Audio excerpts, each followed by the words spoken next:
My name is Armand Baltazar. I've worked in animation for a long time, and I started out as a kid that wanted to draw and tell stories. And I didn't realize for the longest time that you could do exactly that and do it in a way that is beyond belief fantastic, and that is working in animation. So I went to school to become a book illustrator, ended up in animation, got my first job at DreamWorks as a background painter on a movie called Prince of Egypt, back when animation was 2D. I stayed with DreamWorks into its transition from 2D to CG, so I worked on all their 2D films as a background painter, then in layout department, and then went in to start doing color keying, color scripting, and lighting design for those films, and we switched to CG with Shark Tale, excuse me. I stayed with DreamWorks for a little bit of time, working on a few more of their movies, and decided to work with a bunch of new folks on exciting projects, and left and went to Disney and worked on Princess and the Frog, then did a little bout with Robert Zemeckis on The Christmas Carol Up North, which led me to Pixar, which was in their backyard. And so for about close to 10 years, I worked as an art director and concept artist and production artist at Pixar on a lot of their films, ranging from Cars 2, where I got to work with the phenomenal John Nevarez, to Brave and The Good Dinosaur and Inside Out. I was really lucky that during that time I had a pet project that took off. I wrote and illustrated a children's middle grade adventure book called Timeless, and I took an extended leave of absence from Pixar to write and illustrate these books. But my heart has always been with animation, and I'm hoping to be here today to talk about it and share insight about that. And next is Stephen. Yeah, I just don't want to talk yet until you tell them how that amazing story, how you even got the job at doing into the animation when you were posting your artwork. Okay, you guys gotta hear this. This is a tactic. He's going to teach you how to get in the animation industry. Okay, so this is how it happened. I was a student at Art Center College of Design, learning to be a book illustrator, like basically wanting to do narrative design and painting for print. And the thing is, back when I was in school, there was no internet, no real internet, not really. You couldn't really do anything with it. And it was really hard to get input, to get your work to be seen, to get an art director or a production designer or anyone who's a professional in the industry to look at your stuff.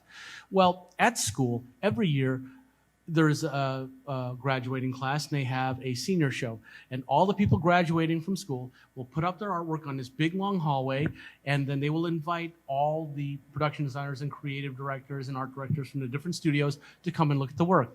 Now, I was halfway through school, so I was thinking, that's not fair. I wish these guys would look at my work so I could get feedback. So I thought of something. Now, this is a long hallway where the seniors put up their artwork. At the end of the hallway was a men's and women's bathroom. Now, during the event, when all these art directors and production designers are looking at people's work, they're giving them coffee, they're giving them drinks, and they're drinking and looking at art and talking. And I thought, wait a minute, if I dressed up like a waiter, acting like I was serving drinks to people, took my artwork and hung it around the men and women's bathroom at the end of the hall, everyone's going to have to go to the bathroom at some point. If I stand next to the bathroom door and listen to their comments being made about my art, I would learn something about how good the work was coming along. That was my plan. And that's exactly what I did. So I broke into the school at about 3 a.m. And I mean, I say I broke in, but really what it is, there's kids pulling all-nighters all the time. So the doors were more or less kind of open. But I just discreetly acted like I should be there, walked to the end of the hall, and with a roll of duct tape and my best pieces, started tactfully placing my pieces on the wall around the men's and women's bathroom. I got a cheap pair of black pants and a white dress shirt the next morning, and I stood there like I belonged there. I didn't have a tray, but I looked like I was a helper and attendant, and I eavesdropped on everybody, talking about my artwork. Well, lo and behold, one of the production designer, art directors at DreamWorks, a lady named Kathy Altieri, was there looking. She wasn't going to the bathroom. She just happened to be in that part of the hallway and really, really liked my work. My girlfriend at the time, was also posing as a waitress. She thought it was her work and said, "Oh my gosh, this is amazing." Like, "Oh, this is actually my boyfriend's work." pointed to me. We started talking, and she goes, "You know what? This is amazing. Would you be interested in coming over for an interview at DreamWorks?" And my jaw dropped, and I was like, "Ooh, do I tell the truth or do I not tell the truth? Do I tell the truth?" So I told the truth. I said, "I would absolutely love to come for an interview at DreamWorks. I'm not graduating. I'm not even halfway through school. I just wanted to get feedback on my work." So I hung up all my art. I basically came clean. And she started laughing her butt off and said, "That is the coolest thing I've ever heard." He goes, "You know what? Peel all these pieces off the wall, put them in a halfway decent portfolio," because I told her I was a broke, poor college student. "Come to DreamWorks, and I'm going to give you an interview." So I showed up the next day. Kathy Altieri was there. Art director named Richie Chavez was there. A production designer named Darek Gogol was there.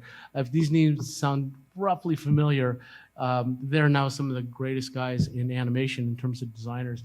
Luc de Marchelier, Paul Lassane, they all were there. Now here's the thing, there was no furniture. DreamWorks was so new, there was absolutely no furniture in the room. So my interview was with all these powerhouse animation people sitting on the floor of DreamWorks. I opened up my cardboard box. It was like the nicest cardboard I could find, peeled off the duct tape, laid my pieces on the floor. They looked at my book. In the middle of my interview, Spielberg walked through the room with a cup of coffee and goes, "That's pretty cool." Now, my jaw was on the ground. They pushed it back up for me, and they said, "Yeah, this is Prince of Egypt is Steven Spielberg's baby." And he goes, "And if you work here, you'll get to work with us, and you'll get to work with him. What do you say?" And I said, "Yeah." I said, "Yeah." And so what ended up happening was when I was halfway through college, I started working at DreamWorks Animation as a background painter because I'd hung up my artwork around the men and women's bathroom at a senior show that I wasn't supposed to do. They made a new rule at Art Center after that happened. Now they police to make sure that no one repeats the thing that I did, but it became, I guess, pretty famous and students want to do it. But the point is that a part of being an awesome, funny story was that making an animation means being able to think on your feet. And it also means being able to do hard work and chase down your dreams and sort of think outside the box, you know, to get what it is you're looking for. And that's the story. Yeah, I mean, it's such a great story. And I think that's, you know, the thing that we all have that story. And a lot of times it comes down to being distinctive, especially when you want to get into the animation studio. So my name's Steven Silver. I'm a character designer. I've been working in the animation industry since 1997. And how I got in was my background was just doing caricatures. And I didn't know really what I wanted to do with my life other than just maybe open up caricature concession stands, do caricatures. That was my journey. And then there was an organization I was part of, which was called the Southern California Cartoonist Society, which was in San Diego. And this is why it's so important for you guys, if you want to get into the studios, is just make sure that you're showing up at places, right? You guys are here, you're doing the right thing, but join organizations, do things, meet people. And there was a guest speaker there. He was a storyboard artist on the show Freakazoid. If you guys remember that show at Warner Brothers. And I showed him, every meeting I went to, I would always have my portfolio with me, just regardless. Even though it wasn't that good, it wasn't even a real portfolio for animation's sake. No character designs, just caricature and life drawing. That was it. And my sketches for my sketchbook. Again, no direction. I showed it to this guy at the end of the meeting and so, "Hey, you know, it's pretty good stuff, man. Keep it up. Keep in touch, you know." And it wasn't until about a year later where I decided I want to get into the animation industry. My parents had sent me an article about Lion King and the feature animation, the success, and animation was booming at that time in the late 90s. And I thought, I'm going to try this. And so I reached out to this guy and I contacted him. I said, "Hey, would you mind if I showed you my portfolio?" He said, "Yeah, come on up." And what I did, again, it's part about doing something different. I went to the art store and looking at those black portfolios. Again, remember, nothing was online. The online thing didn't exist. Didn't exist. And it was at the time, studios, you'd always be dropping off your portfolio. You wouldn't put originals in there, or you'd always be told not to, because sometimes the portfolios could get lost. And what they would do is they'd take your portfolio, they stick it on a dolly, and they'd wheel them into the different directors' offices and see, hey, what do you need? You need a background guy, character guy, prop guy, and they'd go through the portfolio. So I knew I had to make a portfolio of some sort. But I went to the art store and the portfolios were like $30, right? For the black leather portfolio. I'm like, I'm not going to pay that. I'm just going to make my own portfolio. So I just went to the hardwood store and I bought some wood. And I bought just an engraving, a wood engraving knife to where, it burns stuff into the wood. And I just burnt into the wood just, my sketchbook, Steven Silver, age 24, whatever age I was at that time. And so it was very cheesy looking, but it was very different. And so what happened was my book ended up going, he dropped it off. And then it went into the studio. The director was looking at all these black portfolios and saw this odd looking portfolio at the bottom of the pile. So that was what led him to just grab that and go through it. And he saw all my caricature artwork in there. And the show that I got hired for was a show called Hysteria, which was a lot of caricatures. And because my portfolio was mainly built of caricatures, and not character design, because I didn't know what a character designer did. And it was interesting. So I dropped that off, and then I got a call from them, and they said, hey, we want you to take a test. We like what you have in there. So most studios are going to give you a test, okay? Some studios, not some, none of them really ever will pay for a test. On occasion, I have been paid to do tests by Nickelodeon. There was for Danny Phantom. They actually paid me to do a test for Danny Phantom, which is very unusual. But what they're going to do is they ask you to do a test. So I did a test. I had to draw 3 characters. I submitted it in. And then it was about a couple weeks later, I got a call back from them. And they just said, hey, we love what you're doing. We'd love to hire you as a character designer. And I was really like, that's awesome. Like, what does a character designer do? It's like, what is the responsibilities? I didn't even know. And then when I came on, that's when it was a different time in the industry where my director, when they brought me on, he taught me how to do turnarounds and taught me all the production stuff where you can't do that now. You got to go and prepare these days, unfortunately. Times have changed. It's internet-based. But that's how I kind of got my foot in the door at Warner Brothers, worked on spent about a year and a half there. And I remember, and I just kind of want to bring up this story, is that this is a nomadic life, okay? You're like a nomad. You're going from one studio to the next, one city to the next, so to speak. It's not, unless you're on The Simpsons, working there for 30 years, you're going for hopping, skipping, and jumping. So being prepared and just being distinctive, having the right sort of portfolio, I forgot where I was even going with that story. Shit. It'll come back. Damn it. Okay. Anyway, so I'm going to skip right now because I was going somewhere and I just lost my train of thought. Anyway, I was at the studio, and I remember they canceled the show Hysteria. And we always had free life drawing class. Glenn Vilppu was teaching the life drawing.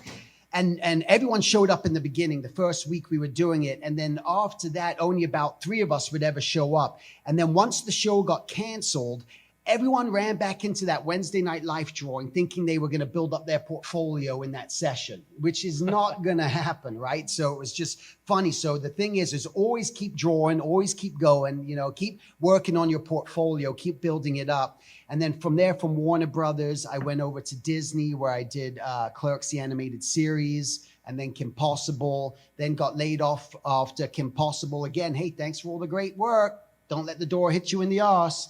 And that's what happens. And then you're out on the street again. And then and making connections. Again, this is the big thing. And I can honestly say, to get inside the studios, it's going to be vital once you do get in, if you do break in, to keep the connections, keep making friends. Don't shut your door. Don't go in the studio and shut your door if you have an office, or don't if you're a cubicle. I know some people who would do that, but I don't even remember their names because they never came out. They never showed up. So because people are going to remember you. And so at Nickelodeon, people said, yeah, I know a character designer, and that's how you get in. So every job I've always had that got me from one studio to the next has been through recommendation of a friend recommending, hey, I know this guy, so that's a big part of it. And so that was my sort of journey into the animation industry.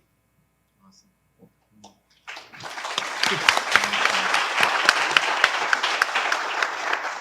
So my name is John Nevarez. Can you guys hear me? Okay.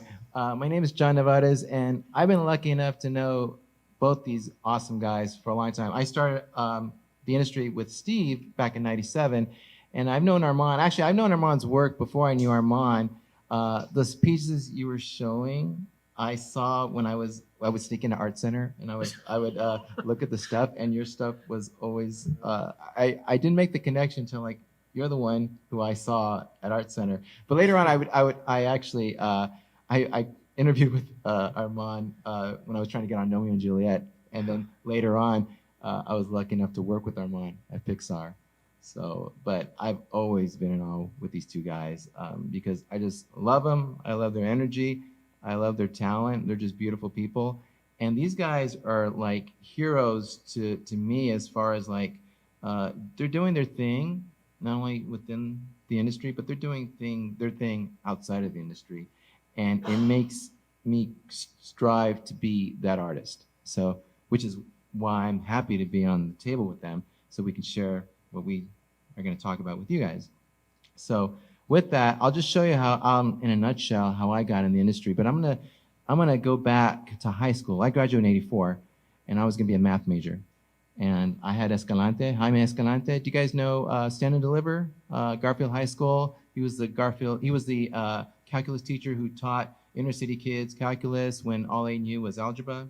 And he was my teacher. And he made math fun for me. And all my friends were engineering majors. So I took the same classes as they did. And anyway, they were headed towards science and engineering degrees, and I just took the same classes. And I told myself, you know what, I'm gonna do math because it's a safe job. So I did that. So I went to UC Santa Barbara. I was a math major. 2 years in, I remember taking a final. I was taking high-end engineering calculus. I was looking at, it was right before summer. It was a 8-question final, and I looked at it, and I just sat there for 3 hours, and I'm like, I don't know what the hell I'm looking at. And I just sat there, and I'm like, I got to make some changes. So anyway, all my, I was getting D's and F's, and I got a disqualification letter. And all my friends said, oh yeah, we all got them. Don't worry, just go to the dean. So I went to the dean, and the dean wasn't having it, so he kicked me out of school. So I flunked out of UC Santa Barbara, and I was depressed. And I went back home to East LA, and for about 3 years, I took odd jobs. I was working at warehouses, anything I could find to help pay rent. I was living with my mom and dad, and I was getting depressed because all my friends were following their path. They were going and graduating, and they were buying cars and buying houses, and they were on their way. And here I was, and I thought I was the biggest loser, and I didn't know what was going on. I shouldn't say that. I didn't really know what I was going to do. And I was confused and just depressed. And anyway, I took night classes all this time at East LA College because it made me happy. 3 years passed, and I had enough credits to go back to UC Santa Barbara. And there I graduated as an art major, but it was more like a fine arts major. And there I met my wife. And it was there that I worked for the school newspaper, not by choice. I was helping a friend. He was desperate. And I was scared, but I did that to help him out. And anyway, I loved it. And that kind of watered the seeds towards storyboarding later on. Anyway, fast forward, I graduated when I was 25 years old. So I'm like, cool, got a degree. I applied anywhere for like fine art stuff, couldn't find it. Anyway, right about this time, the Lion King movie came out, and I was blown away. But that didn't blow me away more than the art of Lion King, because I was kind of a dumb kid. I thought animation was fine line art, but I didn't realize that, there's all this beautiful rough drawing that got to the fine art. So anyway, I'm looking at the art of books. This was when the art of books started coming out. So I'm looking at it, I'm like, oh my God, all this beautiful rough drawing. And then I was like, you can make a living doing that? So anyway, I started looking at names. Oh, Tom Enriquez and Andy Gaskell and Chris Sanders and stuff, and I started familiarizing myself with all this. Anyway, I got excited, so I gather all my naked drawings of people, my life drawing portfolios, nothing. So for about 2 or 3 years, I got nothing. I got over 24 rejection letters. I got nothing. But I was a dumb kid because I kept applying. And all the while, you know, I was taking odd jobs to help pay rent. I kept applying. And I got to know the switchboard operators from all the studios because I would call every like 3 months, 6 months. And one of the ladies at Disney TV said, you know, there's a training program. Have you heard about it? No. Let me send you information. It was a test, and it was the storyboard training program where if you got hired, they would pay you as a trainee, and over a year you got hired. So I submitted it. I took the test. I didn't know how to do storyboards. So one night, I was working for the gas company at this time. It was Saturday. I went up to the 30th floor. It was in downtown LA. I was at my cubicle. It was at nighttime, and I was there at night. And I was there, I think, till like 2 or 3 in the morning because I needed a quiet space. And I wrote on a piece of paper, how bad do you want it? And I put that in front of me. And every time I thought I wanted to quit doing this test, because I didn't know what the hell storyboards were, but they gave me model sheets. They gave me a simple script of The Little Mermaid. There was King Triton, Ariel, Flounder, and just a rough landscape of an ocean thing or whatever, and a boat. And I had to figure it out. I didn't know what I was doing, but I did my best. And every time I wanted to quit or give up, I just looked at that thing. And the reason was this was my moment. This was like a chance. So I did my best. I would stay up late. Anyway, fast forward, I made it. I was in the training program. Started in October of '97. It was wonderful. I was with 9 other guys who came in, and they were going to train us. Anyway, fast forward 3 months later, and they killed the program because there was no funding. At this time, The Hunchback of Notre Dame came out, and it wasn't making Lion King money. And for some reason, that spooked all the studios for some stupid reason. And they thought, well, we have to kill all the money. We have to kill certain departments. One of them, which was the training program, which I was involved in. So they could only keep 2 of us out of the 9 of us. I was number 3. And I was just kind of devastated because I got so close, and I thought that was it. The director of the program went up to bat for me, and he says, "Give this guy a chance." And the next week, I found myself on Pep Brand, and I was a storyboard revisionist.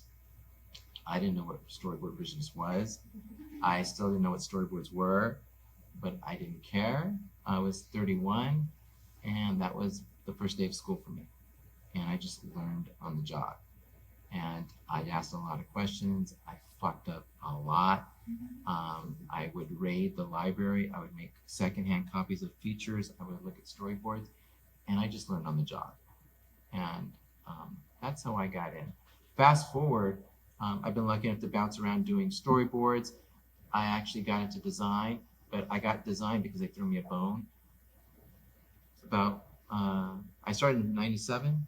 In 2002, they were doing Kronk's New Groove, based from Emperor's New Groove. It was down the corner, and I really wanted on the show. So I asked them, "Can I be on the show?" And they laughed at me. They said, "No, you're a TV dude." They just kind of like, "It's okay, thank you." So anyway, the next month and a half, they went through like four designers. Either they quit, they didn't like their style, or they just didn't like them, and they were desperate. So one day I did a whole bunch of Kronk New Groove drawings, or Emperor's New Groove drawings. I put them on the meeting room, and late at night. And about 3 days later, I got a call from the producer, and she said, "Can you come in? We'd like to talk with you." So that's how I got into my design job. And then that led to Tinkerbell. That led to other 2 projects, like direct-to-sequel projects. That led to me going to Astro Boy, and then that led to Pixar. And then, I got laid off from Pixar, and that led to working at other projects like Angry Birds movie, Sony, and now I'm at Warner Brothers. So, Armand touched where sometimes you have to think fast on your feet, and sometimes you do kind of drastic things, but those drastic things can pay off. Anyway, I said that was a nutshell. It's kind of a longer nutshell, but that's basically how I got in. But anyway, it's great, all the shared stories where, we all want the job and we do what we can to get there. And sometimes we have to do what we can to showcase what we can do. And we're not breaking laws. We're just trying to shine a light on what we can do. And hopefully, we want that for you guys. And anyway, that's just an introduction on me. But hopefully that'll hopefully lead the discussion on what we can share with you guys and how we got in, what you guys can do to get in, stay in, and empower yourselves to just do more in the studio for you guys. So. Yeah.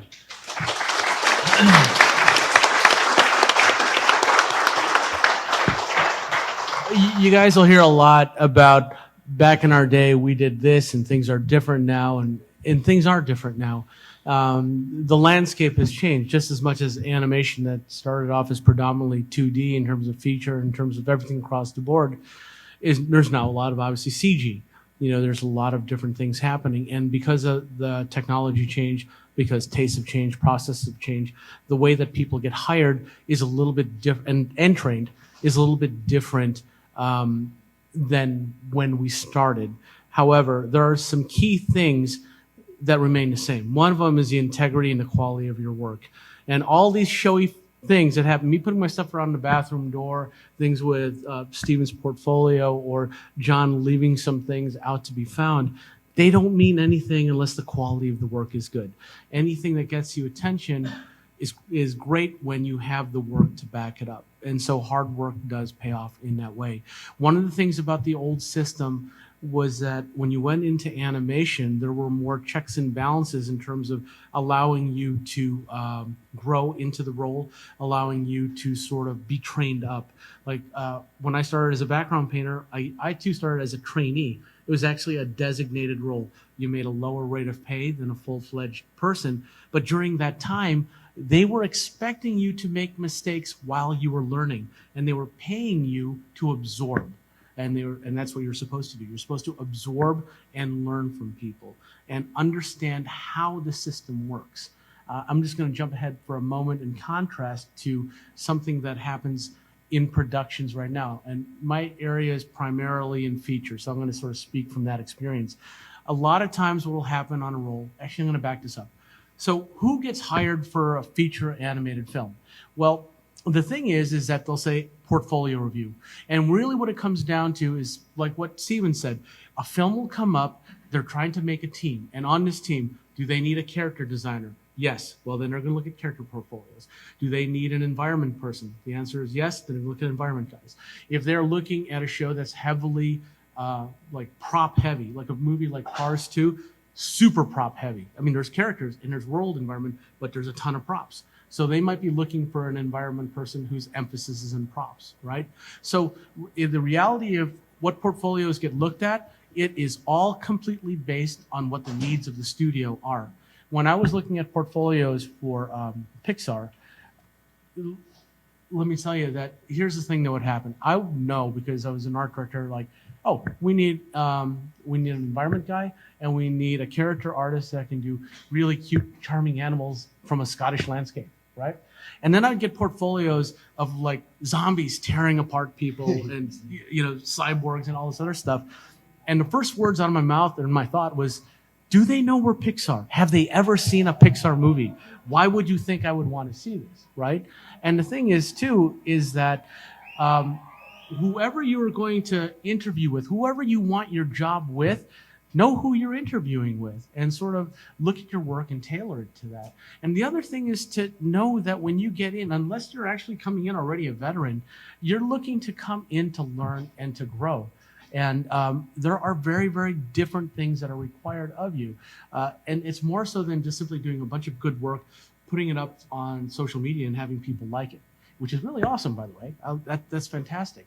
But when you're working in production, there are very, very specific needs. And there are very, very specific kinds of skills that go beyond just simply being able to draw something that looks really nice. For example, if you're a character designer, you have to be able to understand the language of people who animate. You have to understand that what you're designing is for people who are going to actually make it come to life and make it move. And so you have to have an understanding of the artwork that you make, how it relates to other people's jobs and what they do. If I'm an environment designer, I know people, like if it's CD, I'm going to have to build that, and I'm going to have to be able to show that I can relate to them and I can talk to them. One of the things that ends up a lot of times in portfolios that would be problematic is I'd look at somebody with really great concept art, but would really have no idea what was done with that concept art, meaning that they would know how to break it down. They wouldn't know how to design a prop. They would just simply like, it's cool, I'm doing the part that's concept art. Here is my understanding and my simple understanding of the truth in animation. Or in animation, we usually refer to as visual development artist. No one is hired to be a visual development artist, period. Doesn't exist. But Armand, I see that all the time. Yes, you do. And so here's the reality. I might come in and apply for a job as a visual development artist. What does that mean when I apply? That means a long list of credits of movies that I was a production artist on. Meaning that when you come into a film, in the traditional studio setting, you come in during a phase that's visual development, usually because they needed a team. They grabbed some really good artists that could do it. If you are a senior artist, you have done it before. If you're a junior artist or a trainee, which doesn't have that name anymore hardly, you're coming in as a junior artist to work with people who are senior artists, and you're going to get a bit of script, a bit of story, and you're going to have to flesh out the world or the characters, and that's during a period of time they call development. All right, you got your character approved. All right, you got your environment approved. That's wonderful. The misconception is that, but I'm a rock star visual development artist, so I'm going to go on to the next movie, and I'm going to make some cool environments and more cool characters. No. What that means now is you drew a great environment, draw it from every angle, give me an elevation, give me the details, give me the props, tell me what the wood surfaces are like. What are all the things now that your great design has to go to? So what ends up happening is a visual development artist is a production artist. You're part of the team. You're now the art department. Before there used to be background department, layout department. Now in CG, you're an art department, and you're expected to do these things and wear a lot of hats, including creating stuff brand new and then doing stuff that's for production. And so I think sometimes students don't know that even exists. So yes, visual development exists. Yes, it's something that you do, but you're in the business of being hired to help someone make their movie and be a part of the team to make that. I would say too that you got to keep in mind that it's very important. People talk about, should I be a generalist or should I just really hone in on just doing one sort of specific task? And it is, you want to just really have, like it's talking about, that main focus, because that's what the studios are looking for. There are granted those tiny studios who say we're looking for a generalist to do everything. That's because they want to try to get away with blue bloody murder and have you do everything for as little pay as possible. And that's the reality of what it comes down to. But what you do, you want to become a specialist. You want to be the best character designer, the best layout, the best prop, the best color. And those are things to make sure that you're really focusing on. And plus, you don't want to put stuff in your portfolio that you're going to hate, that you're just doing it because that's what a teacher's told you or someone tells you. All of a sudden, now you got to draw cars all day long. And you're like, my God, I hate drawing cars. Like me, I hate drawing robots. You know, no, this guy's a robot expert. Every time I was told to draw a robot, I'm like, no, I hate drawing robots. But, you know, it's those things where I'm never going to fill my portfolio with robots. I do not want to be hired on a show to draw robots. Okay, so you put the stuff in the portfolio you want to do that reflects you, and that's going to help you once you get into the studio. So that's very important. Also, unfortunately, what's happening a lot of time in television animation side, the studios are starting to hire people and saying we're hiring a visual development artist because it is a way for them to get away with hiring someone under one fee. Okay, there's rules. We have a union. If it's a union studio, we have a union. It's the local 839. And that union is something you can't just join. You got to be hired by a studio in order to start paying your benefits. The best thing that the union has to offer is you get great health benefits, you know, you get a pension and all that. Are they going to come and save you from danger all the time? No, but more and more, you know, problems have always arisen in the union. What's happening right now is they do have this, like I think even DreamWorks was doing it, having for TV, this visual development position. So they'd hire you and they'd pay you $1,700 a week and say you're a visual development guy. But that means, hey, you're going to do characters, you're going to do props, you're going to do color. Meanwhile, that's putting the job out of, you know, the prop designer, the the color designer. So it's taking jobs away from people. And so you got to be careful, but you have a right. You have a right to speak up. Recently, I was hired to do some work at DreamWorks, and they wanted me for television. And they said, we need you to do character design and prop design. And I said, we want you to do characters. Okay. I get on the phone with the producer. Okay. So we're going to have you do characters and there'll be some props. And I say, whoa. I just do characters. I'm just going to do characters. Props isn't something I do. And quite honestly, it's not my strength. And people, in all honesty, they appreciate that. You say, thanks for your honesty. And it's a way of me just letting them know that you're hiring me for a position. This is all you're really allowed to hire me for. Don't try to blend all these positions together. And when I told them I don't do props, what did they say? Oh, okay, no problem. The thing is that most people don't speak up, and you guys have the right to speak up. This is where negotiation comes in, where a lot of people fail to do this because they're nervous that they might not get the job, but it's okay, to sort of say these sort of things. And then by me doing that, and then they also said to me, we're just paying this amount of money. And I said, my preferred rate, I love using the word, my preferred rate is this, not like I demand this and I want this and do you know who I am? It's like my preferred rate is this. And then, okay. And then you work a negotiation. So that's a very important thing to realize too when you're getting into these studios. You negotiate, but also educate yourself. If you guys go to my point with the local 839 union, I think it's just, I don't know what the website is, but if you type in local 839, animationguild.org. And animationguild.org, they have a lot of information. You can go to the wages on there because every year they give us a wage survey where anonymously we fill out how much we're earning, and they can keep track of what different people are making. So going in, at television animation, journeyman, which is just the beginning, going in for maybe prop design or say like character design might be $1,900 a week. Okay. And that's just might be the base rate. So that way you're not walking into the environment and going, we're going to pay you $800 a week. It'd be like, according to the union, you can, tell them this. So there are going to be those things where people will try to take advantage of you in the situations. I don't want you to freak out, about that. Don't ever let that hold you back. The bottom line is just educate yourself. And I'm a big stickler on pricing and valuing artwork. There's a great book I want to share with you guys. I know some of you guys are illustrators, want to do animation, whatever you want to do. There's a great book that the Graphic Artists Guild puts out every year. It's called the Handbook on Pricing.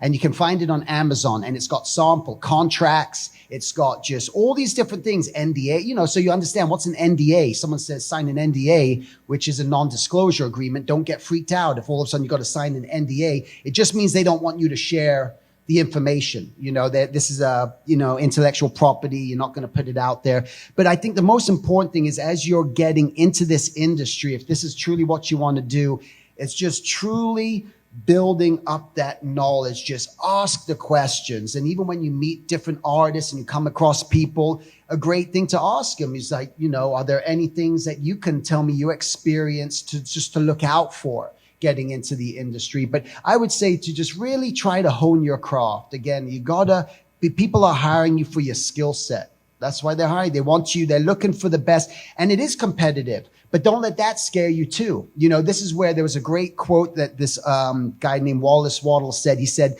don't be competitive, be creative. And it's a great thing. Don't worry about the competition. That's going to scare the shit out of you. Every time you walk through that hall up there, oh, Jesus, oh my God, look at these people. How can I compete? But the reality is, what can you do that's maybe a little bit more distinctive, different? Be versatile, show production work in your portfolios. And that means I see portfolios where everyone's just throwing in finished pieces of artwork.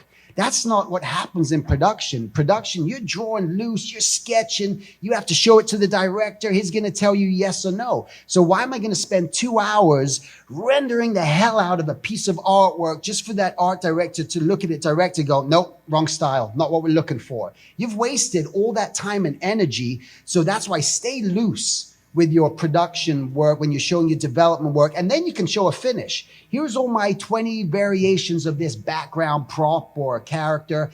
And then they go, hey, I like this one. And they Frankenstein things a lot, right? I love the hair on that guy and I love the boots on that guy. Let's combine these. And then eventually you move to your finish. So don't be afraid to put in that sort of production work.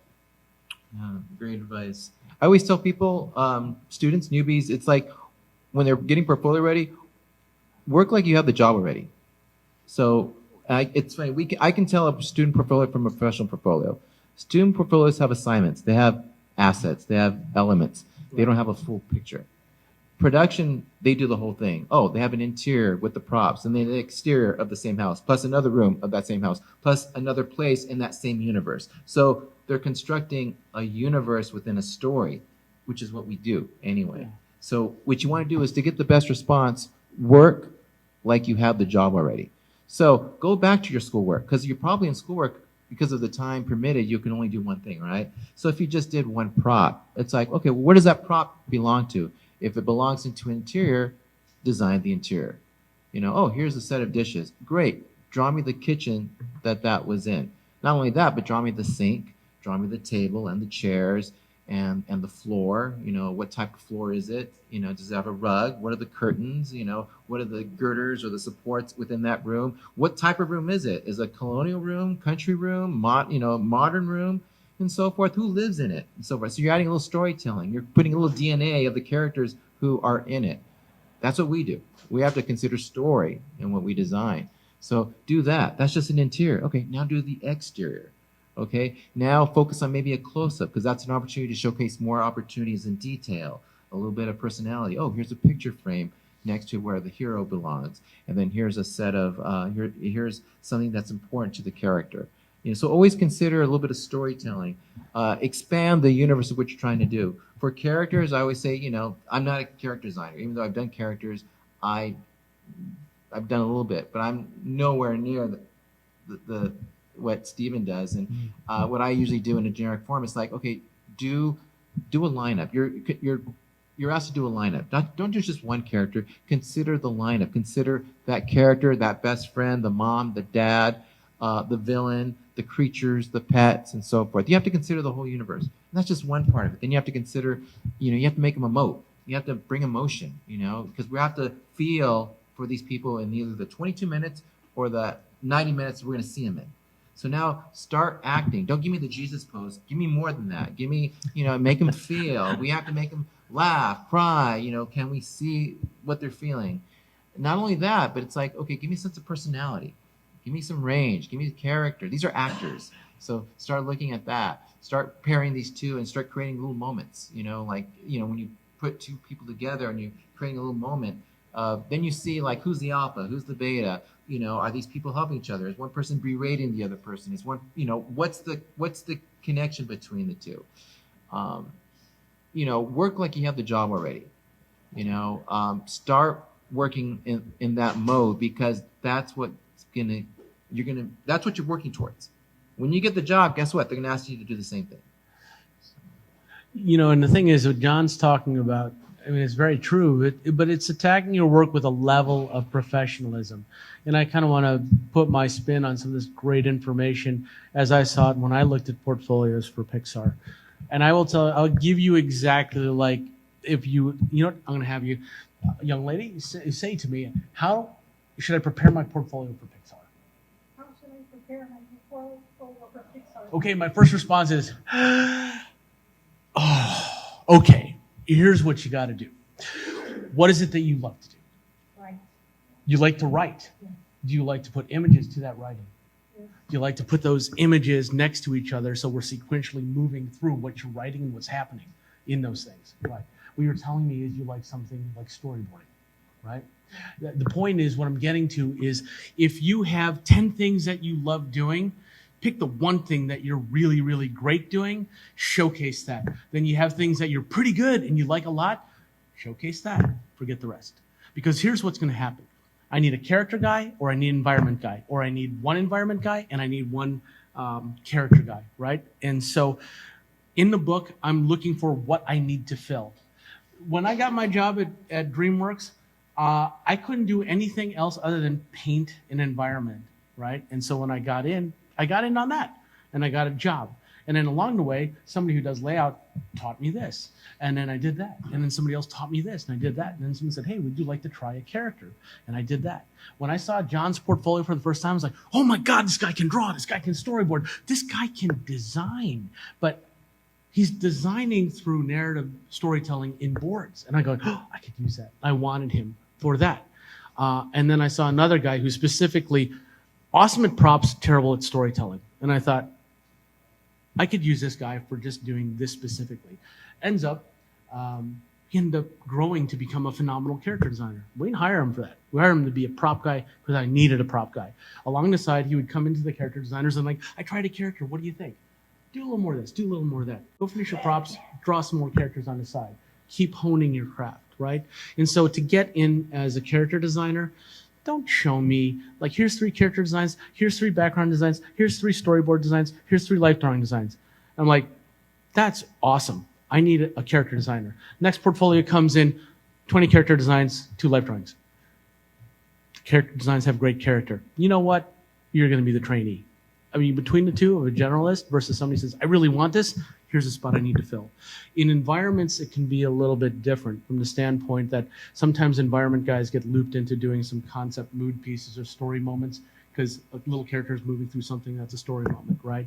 And so an environment guy will sometimes have, I would say the same thing, have a lot of environments, show a little bit of character work, show a little bit of staging. Staging is important to understanding why you're designing environment, not just how it looks, but so I can be a cameraman, I can be a director and move through it, right? But the thing is to have this focus and attack it with professionalism and know that you're not going to come in being like, I'm the rock star that can do everything, because that never really happens. And the thing that Stephen was talking about, let me back up to sort of clarify what happens with me. So if I come in on a job and I've done a lot of stuff and I say visual development, Armand, I go, that's cool.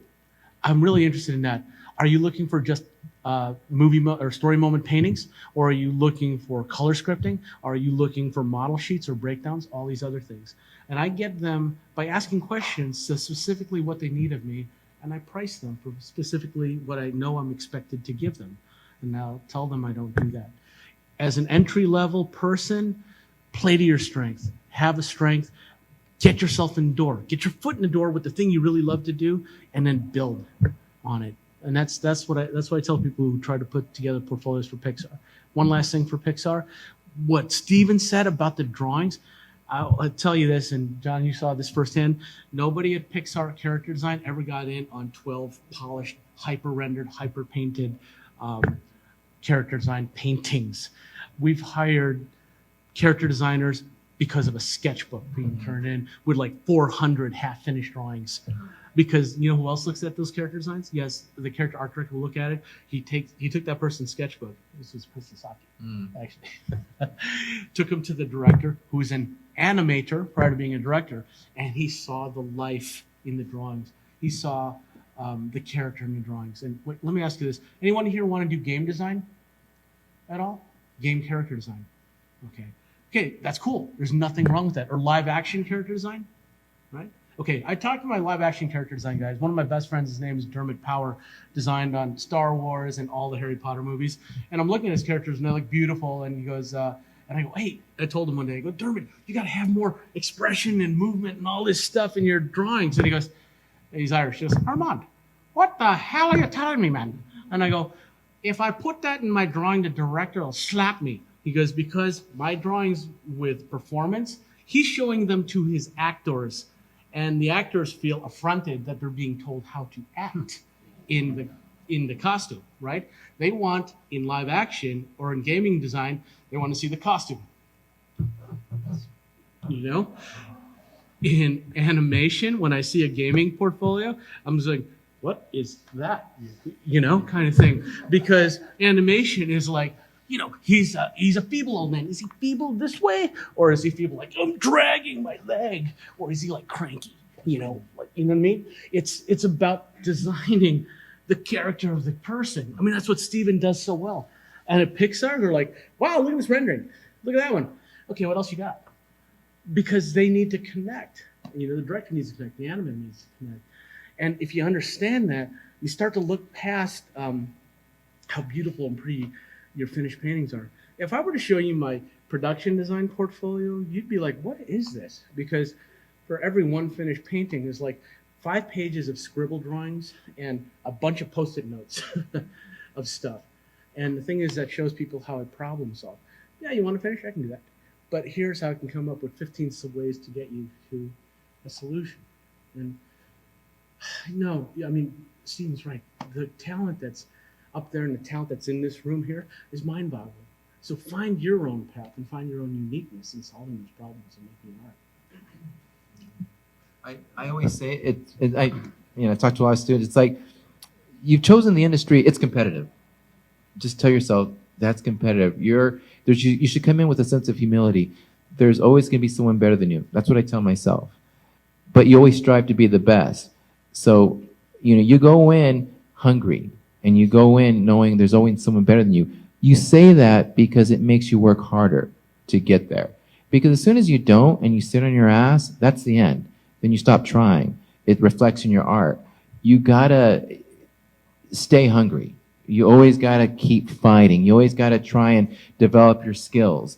Me being older, I have to work that much harder because I have to just look on Facebook or Instagram and there's a young hotshot kid who is way better than me, probably faster than me, and in reality, cheaper than me. So I have to work that much harder to do it. I do that every day. I just look on Facebook. I'm like, what? Who's this dude? Or who's this lady? And they're great. But that's okay. That's reality. I welcome that and embrace that because it's like, it just means that there's just a wonderful, awesome new talent in the industry who's making this industry better. So I'm not doing it for selfish reasons. It's like, okay, I know that this person is just an extra, person in the industry who's going to rise the whole game. I got to rise my game. And I got to do better. I always have to stay hungry. But it's a little scary, but it's better because I want that. I need to be better. So I just tell people, it's like, that's a reality. This is a competitive field. It has to be competitive because we need the best, people there in all facets and genres creating, the best art for whatever it is, film, games, TV, whatever. So that's just it. That's a reality. Embrace it. Take a big gulp. So what? Just shut up and draw. Just go for it. There's I don't know who said this saying, but they said there's two types of artists in the animation industry, those trying to get in and those trying to get out. And it's true. There's a lot of people who are working in the animation industry who do want to get out. You start to get tired. You start to realize that you don't just want to work for someone else all the time and you got to start working on your own thing. I advise when you do is to work on your own projects when you're working in the studios. I live on the 80-20 rule. I'm going to give you my best, and the 80% is going to be really good because you're paying me, but I have to have time for myself to work on my own things. That's going to be just very important so that it can transition into something else because it's not going to be a job that lasts forever. Getting into the animation industry isn't the end all be all. Really, it's a great opportunity. It's a great experience. It's a great start. But you're going to find your way. Maybe you want to be a lifer, and that's what you want to do. Maybe you don't. But it's something just to keep in mind. Just go in there, like John's saying. These guys saying, you just got to keep learning, keep growing, keep trying to better yourself, keep improving upon your portfolio because you're always going to have to be showing it to people, right? That show ends. It's like now you got to move on to the next studio. Hopefully you have a friend, know someone, or through maybe you've just been in the industry long enough where people know who you are and they start reaching out to you. But it's just a very important thing just to really just hone in and just do your own things as much as possible too. And just enjoy this. It really is one of my favorite quotes now. A friend of mine whose mom had passed away, she had it written on her table. And I love this quote and I live by it every day now. And it was, inch by inch, life's a cinch. Yard by yard, life is hard.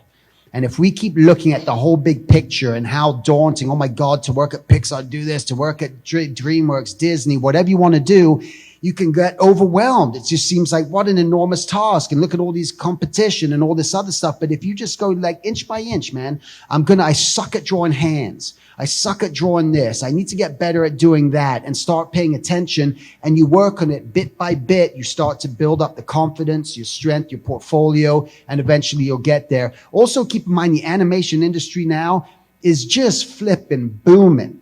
I mean, with streaming media, And it's going to keep growing. As long as there's kids on this planet, you know, and fans of all this stuff, it's not going anywhere. I mean, just with what Netflix is doing, you got Amazon, Hulu. I mean, who isn't getting in this game? It's going to be weird when you have Disney streaming service, $10, Netflix, $10, Hulu, $10 a month. People are going to be like, I'm not paying 70, 80 bucks a month for all these services. I think eventually what's going to happen is all these studios, they're going to figure something out and consolidate. It's going to be one big package. It's almost going to be like cable TV.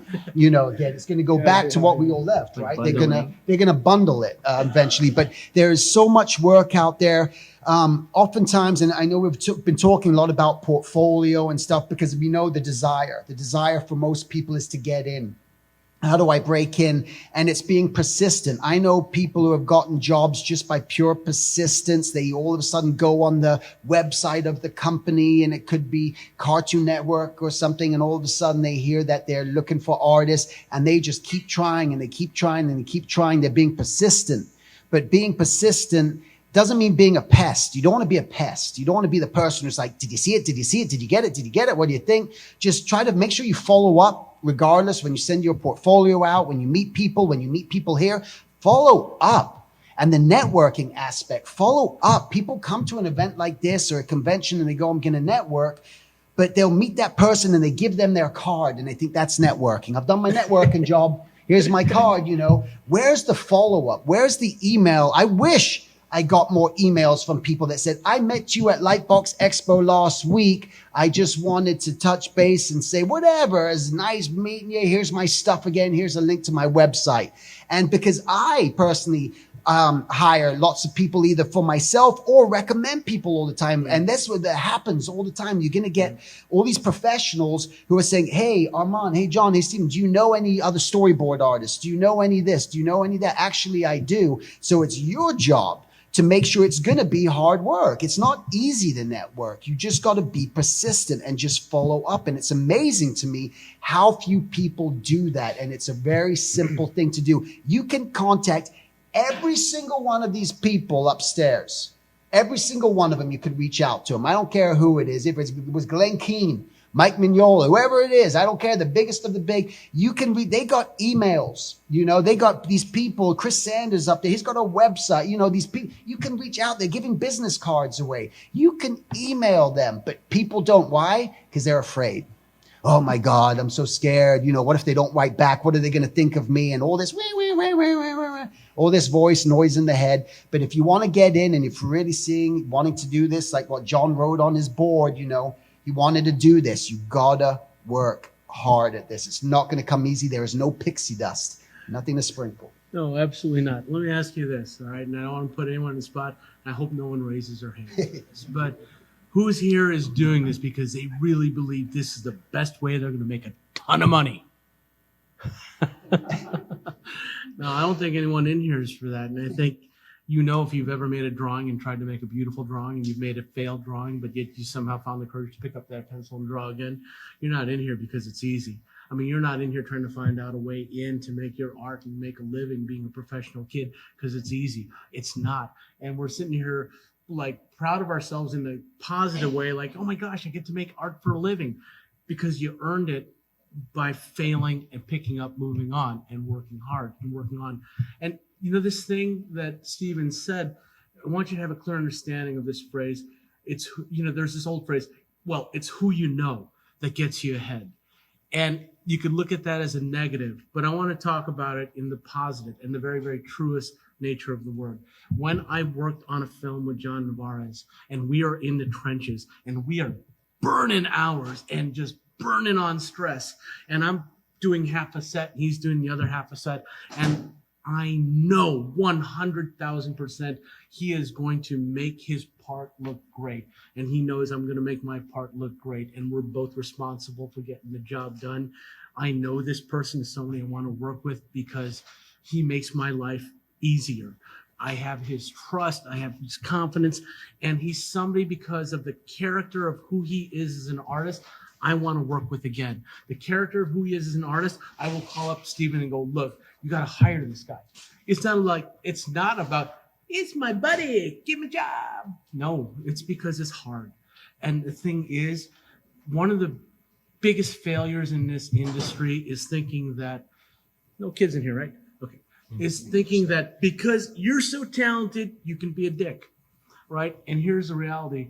We've all worked with guys in the industry that are phenomenally talented, but are really terrible to work with, are really mean-spirited, irritable. And when you're working with a small team of artists to try to get something done, you don't want to work with somebody that is going to be a burden on you, you can't rely on, or is going to be terrible. And so when you go into wanting to be a professional artist in animation, think about who you'd want to work with.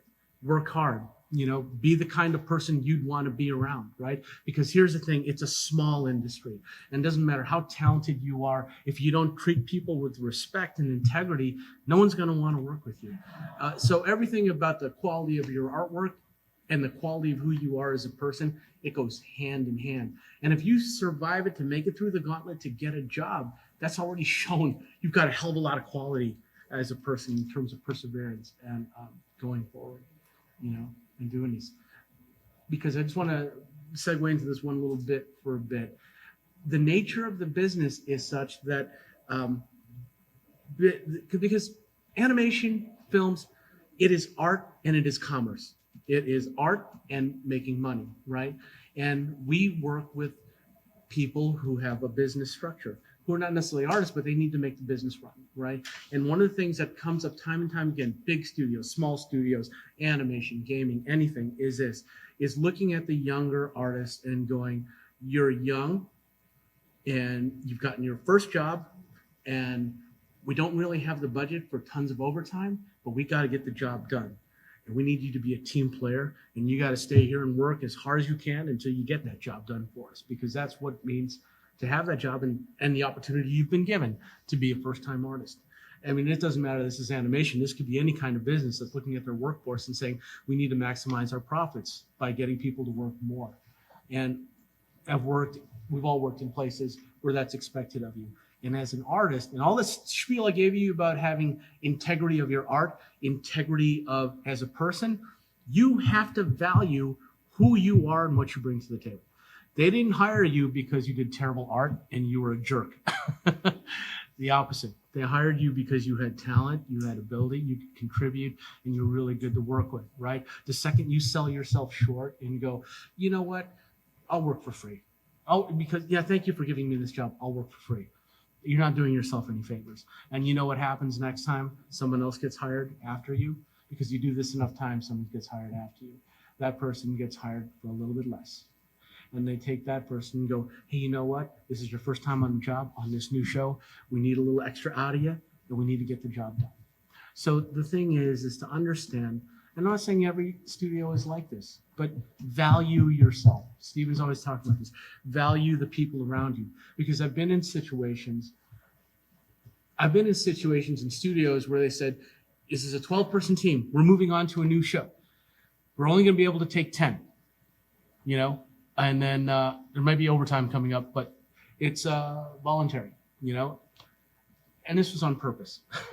This is on purpose because it was like, let's get some free overtime. All these people with kind of the idea that the message is, we have a new show coming, but we're going to take less of you. Who's willing to prove themselves, right? Well, in mass as a group, you should be thinking, we're going to do what we should be doing ethically to do this job because they're going to benefit from it. And so I remember guys, so we're the married guys with kids. And I remember being on shows where the single guys were like, didn't have families, like, man, I'm gonna work 80 hours. I'm gonna give them 30 hours for free. That way I know I'm gonna I'll make the cut. And I'm like, man, you're shooting yourself in the foot because you've basically shown yourself to be a fool. And I don't mean to be a jerk, but that's the truth of it, right? They know that there's somebody who's willing to do that, as opposed to if everyone's going, look, that's not fair, work something out. And here's what happened. Enough guys on the show I was working on, it was a big feature show. It's just refused to do it. And they said, you know what? We got to get this done. We're going to pay overtime. And they paid us overtime. And for 2 weeks, we didn't. We all stood as a group and said, we are not going to fucking work for free, period. And they said, because the second you call the union and you go, oh yeah, my company's asking me to work, making our department work for free. it never came to that, but when we stood together, because we took 12 people who valued what they had to offer, and they stuck to their guns, and it paid off in the long run. So when you enter into these things, my advice to you is to always value yourself and value your colleagues next to you, and try to bring out the best in each other and cite the best in each other in the job. Yeah, I mean, I just, just to echo what Steve and Armand was saying, just, I guess in a nutshell, what I'm trying to say is only work for what you paid for or what you're paid for. I mean, as long as you give them free work, they're going to keep asking for free work, and they judge you on that. And long story short, one of my first design gigs was, I'm not going to say the title because you'll know it, but I had to design houses for this main character. First night, I designed 70 houses. I was up till 4 in the morning. I was trying to impress. Second day, I designed 40 houses. I was up till 2 in the morning. Third day, I designed 8 houses. I went to bed at 11 o'clock at night. Fourth day, I go in. So the producer calls me in, the art director, and there's a production secretary. They put me into a meeting room. And I'm right there. I'm like, what's going on? So they said, John, we're a little concerned. I'm like, what? Well, the last work you turned in, it doesn't look like 8 hours of work. And I didn't know what to say. And I was like, it wasn't, I was trying to impress, but as hard as I was trying to impress, that went out the door. They were just thinking all this time I was working 8 hours a day. And in the end, I screwed myself over. And ever since then, that was a wake-up call. Like, I'm never going to do that again, because what happens in the end, I get punished. They don't. They're just worried about what, for them, it's like 8 hours work. So try and do 8 hours work. It's tough, I know, because you're trying to impress, especially your young guns. You're trying to impress so hard to do it. Work smarter. That's an ambiguous thing, but it's like, do your best to try and work within 8 hours. Because that's what you're paid for. Instead of giving them 80 houses, maybe just give them 4 houses that range in style. So that's a smart way of working rather than doing what I did. I'm going to just really quickly go through this, and then we can leave it to you guys for some Q&A. But in a minute, don't be a jerk. Stay humble. Stay hungry. There's other studios than Pixar. I've been lucky enough to work at Pixar. Pixar is awesome, and people say that's the high of the high, and it possibly is. But then if you say that, you lose track of all the beauty working at other studios that work just as hard and do just as good work as Pixar. There's other Pixars out there. And in the end, be your own Pixar. Okay, Pixar, for me, it's almost like this mythical thing. But maybe it is, maybe it isn't. But don't limit yourself to just the one studio. Always be your own Pixar. Bring that Pixar to you. If that's what you say, it's not just 4 buildings. It's what you bring to it. That's what Pixar is, Anyway, think like a filmmaker. All right. You're artists working in the film industry or the game industry and so forth. But all in all, you're telling films. You're telling stories. Think like a filmmaker. Start looking at films. Embrace films. Look at films not only within the last 5 years. You guys are young guns. Look at films in the 70s before CGI, because they had to be more creative at telling stories. Look at films in the 60s, in the 50s, in the 40s. Look at foreign films. Look at documentaries. Look at short films. Look at music videos. All of these tells stories with visuals in different forms. Embrace that. Look at that. Look at YouTube. Every day, look at 3 scenes. Look at movies, but we don't have time to look at movies. Look at 3 scenes in a movie with the sound off. Study the scene, how it begins, how does it end. Look at the choices that the director made. Where does it go? What's the mood? Oh, were you scared? Why were you scared? Why did the director do what he or she did to make you scared? These are the choices you as a filmmaker, but filmmaker/artist has to do visually, either as a storyboard artist or as a designer, as a character designer, whatever. So start looking at that. Start asking yourself, be the filmmaker. Don't just go to film school. Just start looking at films and start asking questions and look at it with a keen eye. And just start looking at non-visual form. So that's it. Yeah, so maybe now, if we'll do just as how many minutes we have left here? We've got about 20. About 20 minutes or so. So yeah, if you guys, so taking questions, don't be shy, don't be scared, don't be nervous. No one's gonna beat you up. Yeah. You said you don't work for free. Indeed, if you're a friend who has a personal project and you want to help them out with that, is that okay to help them out for free? I mean, I look at things like it's about sweat equity. Like I've done things like I have my friend who is partnered with things, and we're both he's putting in free time to develop something. I'm putting in free time to develop something. Both of us are putting in the time together. We know that if it becomes something, we're both equal partners. But if all of a sudden this friend is like takes your stuff and decides that he's going to run off and not have you evolved again once something happens. This is where a lot of people get bamboozled. Even like doing comics, I met a girl today and she was telling me that someone was asking her to do comics for free. Someone she knows do the comic for free, but she'll get something on the back end, residual.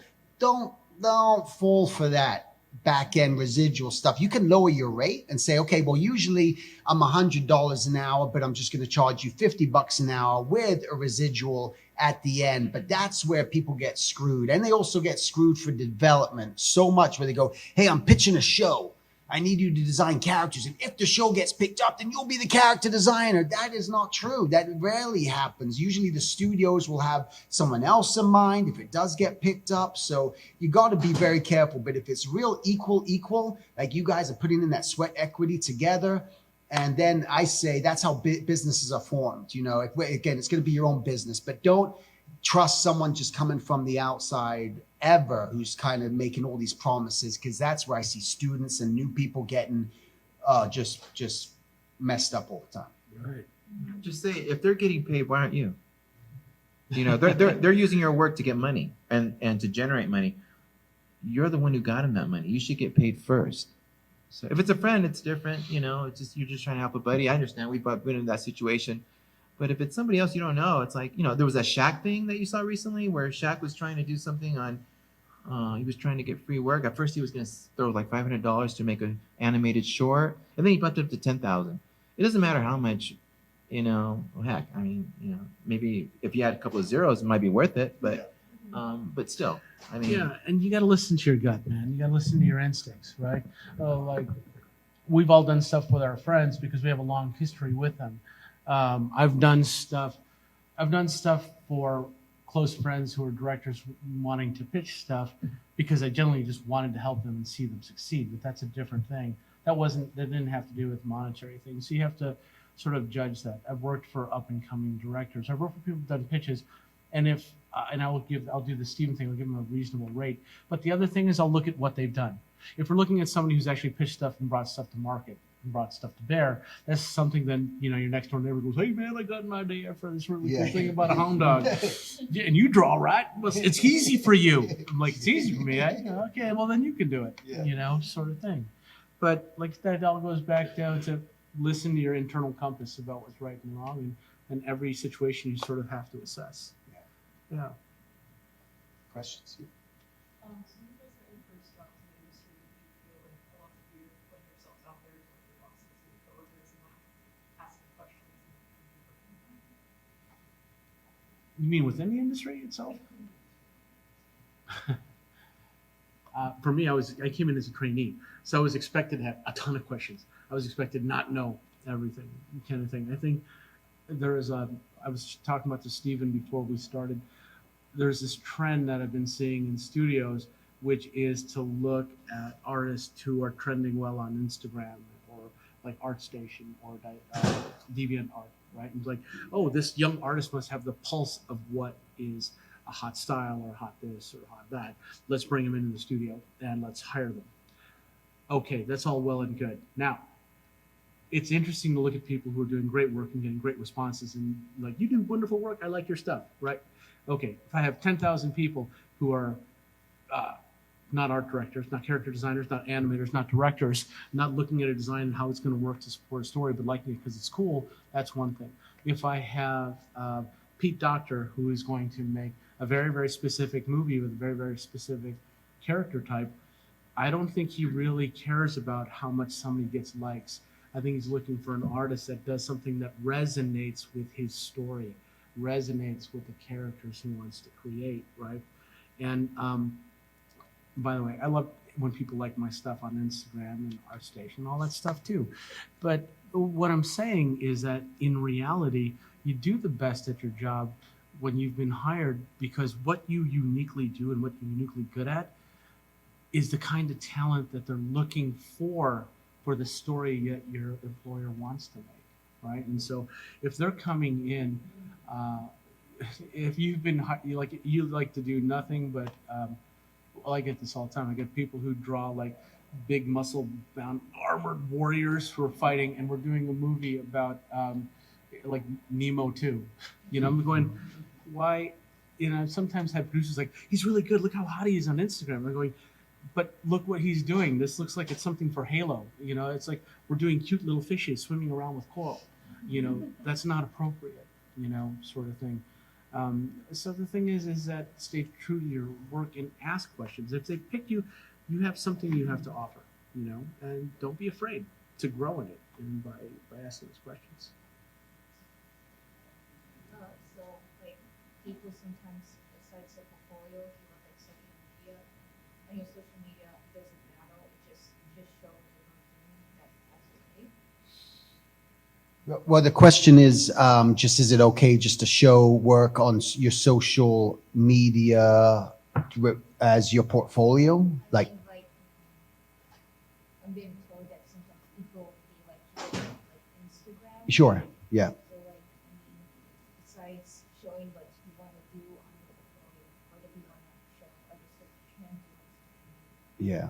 I think it's a cross-pollination, really. I mean, your portfolio, your Instagram, unless you're just showing your food plate for the night, you know, it's like no one cares about that. But I think you could, whatever you do as an artist in your portfolio, you want, you know, you're reflecting that in your social media too. And I mean, quite honestly, I know a lot of people. I was at what is that, Titmouse Studio, and I saw all these animators there, and I was talking to the owner of the studio. I'm saying, where do you find these animators? How do you hire people? And he said, believe it or not, we find a lot of these guys who are making their own things on Vimeo and YouTube. They're making their own animations, and we see that they're capable. So that becomes their social media, becomes part of their portfolio platform. And that's what I would advise anyone that wants to get into it, is just make it, you know, keep putting content out there. That's the bottom line. We live in a social media world now. We have to keep putting content out there. You've heard that saying, out of sight, out of mind. Yeah.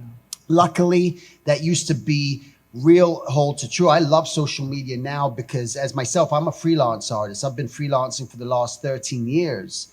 But if I'm not in the studio system, so I could have easily, if social media didn't exist, I could have just faded away. And so that's why having that social media presence is going to be a nice balance, because people will come across that if they don't see your portfolio. Yeah, and I want to clarify, I'm not saying that social media in and of itself is bad.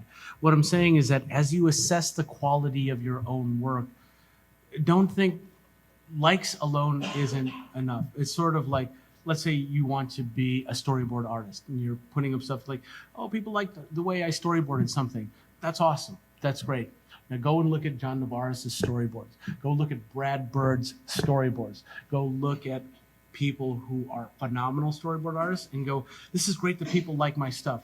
Is my stuff good enough to tell stories in the way that these people who are at the zenith of their powers are? What I'm saying is set the bars high. You know, great, be appreciated. I put my stuff on social media all the time to sort of connect, and people see my work and offer me jobs and stuff, and that's really, really cool, and I really, really appreciate it. But I'm always looking to better myself. What I'm always telling students is, and what John was saying before, don't only just look at one source to sort of take things in, you know, sort of be open to all the things, and look at what's been done before. If you want to be a character designer, familiar yourself with people with names like Milt Kahl. You know, fulfill yourself. Don't just simply look at what's hot on the internet of character design. Oh, this is hot. This is hot. Look at what's been done, and look at the history and the knowledge to be gained by looking at the whole scope of the craft, not just only what happens to be trending, you know, and use all that to feed who you become. You know, that's it. So never just rely on one thing. Rely on all things. Take your hits and your likes as a positive thing, and then shoot higher. shoot higher than just getting. Make it be 1 million people who like your stuff because you're touching them in a way that's special. And set your sights on the very, very best in the world, because ultimately you keep working hard enough, you keep dedicated, you'll be one of those guys that people are. What's your name? Yeah, my great grandson's gonna go, man, Christine, oh my God, her stuff, oh, you want to be that. You don't want to be, here's the funniest thing I get all the time. I'll read posts and I'm like, I decided to do a master copy. This guy did this painting 3 weeks ago. It was brilliant. I go, wait a minute. I look at dead people who are in museums as like great masters, sort of thing. Meaning that, yeah, it may be a beautiful piece, but set the bar high. Like, look at all the best of things and try to be the best in yourself. Actually, and when somebody says, yeah, you're the best, say, that's nice. I can be better. And keep growing. Keep humble. Questions? Yes. Hi. Hello. So I'm not an animation artist myself, but I'm about to start my career in animation production. And as guys who've had really long careers in this, any advice on what makes a good animation production person, dealing with artists and all of that?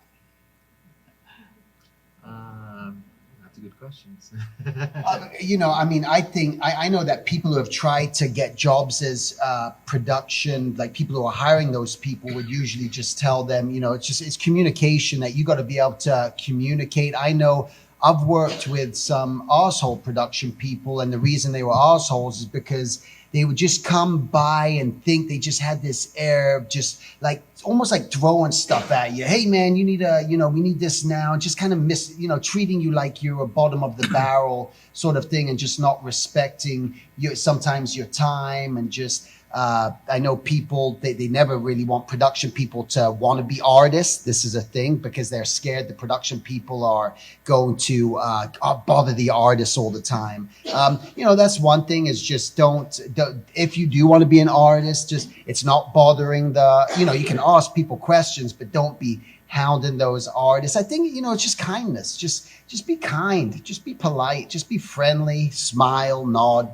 just like smile and wave, boys, smile and wave. And the thing is, found the best production people.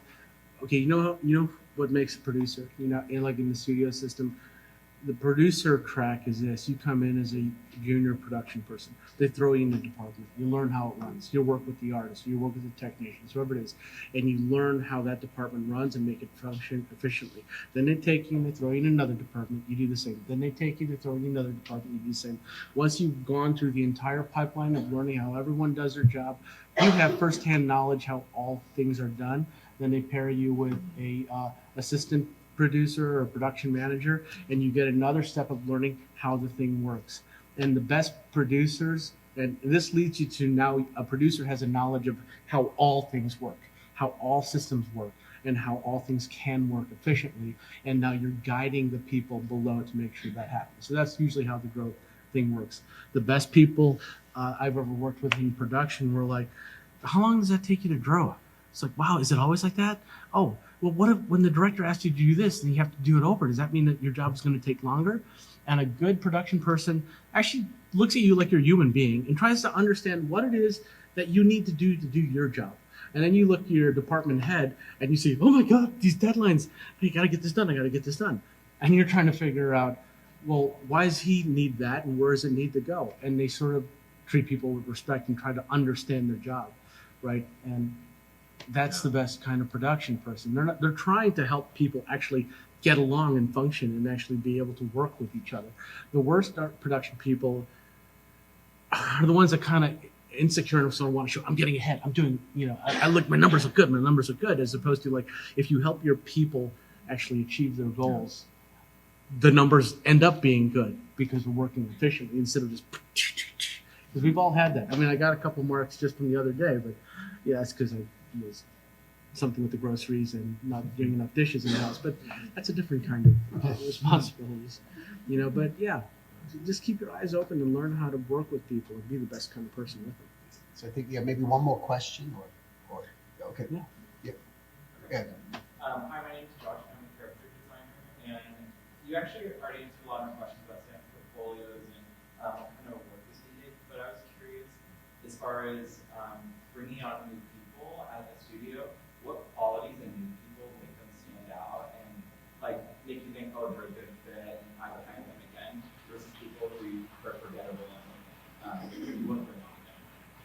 I mean, I know it definitely is always going to be that personality. I have a good friend of mine who's a producer at Disney, and he tells me he meets artists all the time, is looking at this character designer, this character designer. This character designer seems so much more qualified, but he meets with them and goes, but this guy, he was personable.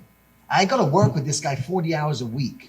You know, so that's something you always got to remember too. And some things that you can do when you go into a meeting is, number one is maybe if you know you hear about the person you're going to meet with, just research a little bit about them, really. So maybe you have some things. He was telling me this guy's is from Wisconsin, a huge Packers fan. And a guy comes in, you know, this other designer, and all of a sudden he starts just going, Packers fan, huh? You know, and then they start like jiving over football, and all of a sudden that personality connects, and that can make all the difference in the world. So I think that's where it is. But, you know, again, you want to have the good skill set, but sprinkle a bit of that personality in the ingredient. Again, you got to work with all these people 40 hours a week. I knew a guy one time who would show up and bring nunchucks to work and be nunchucking behind people. That guy got fired. You know, that guy wasn't there too long. You know, it's just like he was freaking people out. And actually, when I got hired on as the designer on Danny Phantom, when I met with Butch Hartman, the creator of the show, he said, we started talking. He did caricatures. I did caricatures. And he said, the reason I meet with people, I just want to make sure you're not crazy. He said, I'm sick of working with crazy people. I don't want to work with crazy people. And so it's going to be always like their own, you know, prerogative, but that's how you can maybe stand out, like be a little bit more personable. Right. Well, I think that's it, Yeah. guys. Thanks so much for coming. Yeah, thank you guys.